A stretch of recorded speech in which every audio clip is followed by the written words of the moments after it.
Morning বন্ধুরা। আজকে আমরা দুই বন্ধু মিলে সকাল সকাল বেরিয়ে পড়েছি আমাদের চেনা শহর, বোরিং লাইফস্টাইল সব কিছুকে পিছনে ফেলে সোজা সিকিমের উদ্দেশ্যে। উইদাউট প্ল্যানিং আমরা আজকে যাচ্ছি সিকিম। যাওয়ার ইচ্ছা আছে আমাদের ওয়েস্ট সিকিম।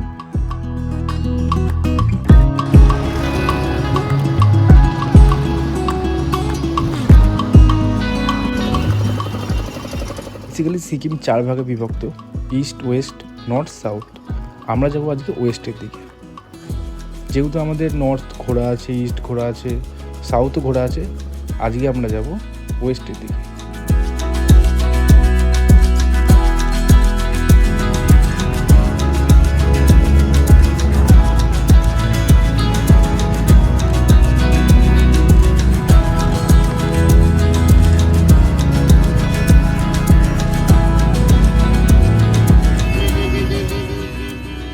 চারিদিকে ধুলো, বালি, পাথর, এমন কন্ডিশন রাস্তার যেন মনে হচ্ছে যেন আমরা এখান থেকে যুদ্ধ করতে করতে এগোচ্ছি।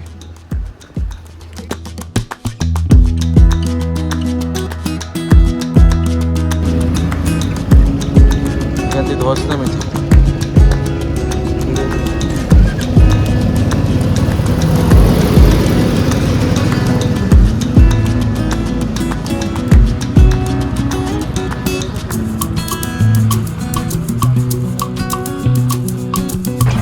দেখালাম সেই তিস্তার ভয়ঙ্কর রূপ। সেই তিস্তা চারিদিকে রাস্তাঘাট, বাড়িঘর যেভাবে ভেঙে চুরে ছড়িয়ে ছিটিয়ে রয়েছে, সেটা দেখে পরিষ্কার যে প্রকৃতি যতটা না সুন্দর, পাহাড় যতটা না সুন্দর, তার থেকেও বেশি ভয়ঙ্কর হয়ে যেতে পারে এই প্রাকৃতিক দুর্যোগের সময়।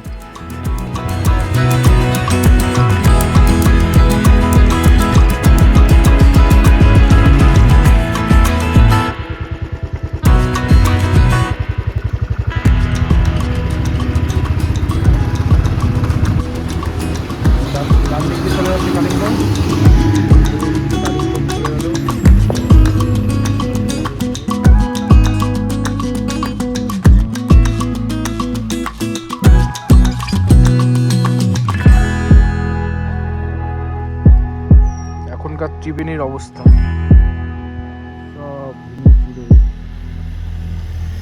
সব তছনছ হয়ে গেছে।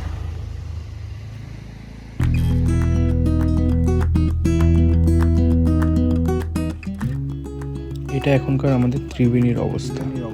এটা দেখে একদম পরিষ্কার যে সৌন্দর্যের পিছনেও এরকম একটা ভয়ঙ্কর রূপ লুকিয়ে থাকতে পারে।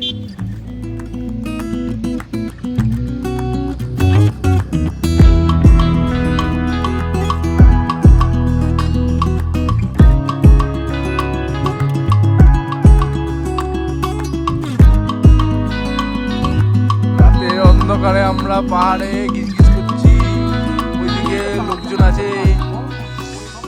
এখন ঘড়িতে বাজে 6:30 মতো।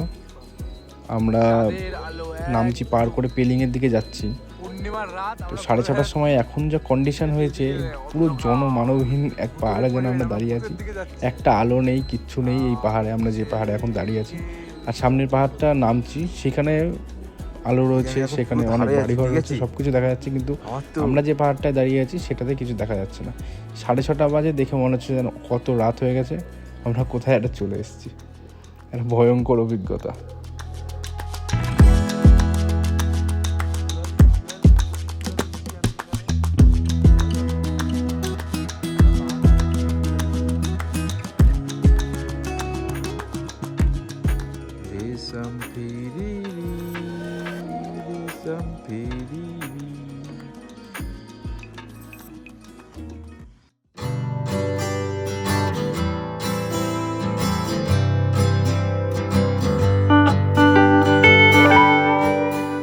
অবশেষে আমরা রাত্রে এই হোটেলটায় এসে উঠেছি। হোটেল ঠিক নয়, হোমস্টে। রাত তখন 7টা, 7:30 বাজে, তখন আমরা এখানে এসে উঠেছি। তখন আমরা বুঝতে না পারলেও সকালবেলা উঠে আমরা মুগ্ধ হয়ে গেছি। এত সুন্দর কাঞ্চনজঙ্ঘার ভিউ, মানে কি বলবো, এত সুন্দর।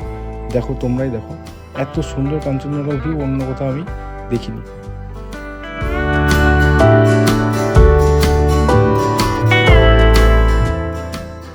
সকালবেলা উঠে দাঁত ব্রাশ হচ্ছে। ব্রাশ হতে হতে কি দেখছো?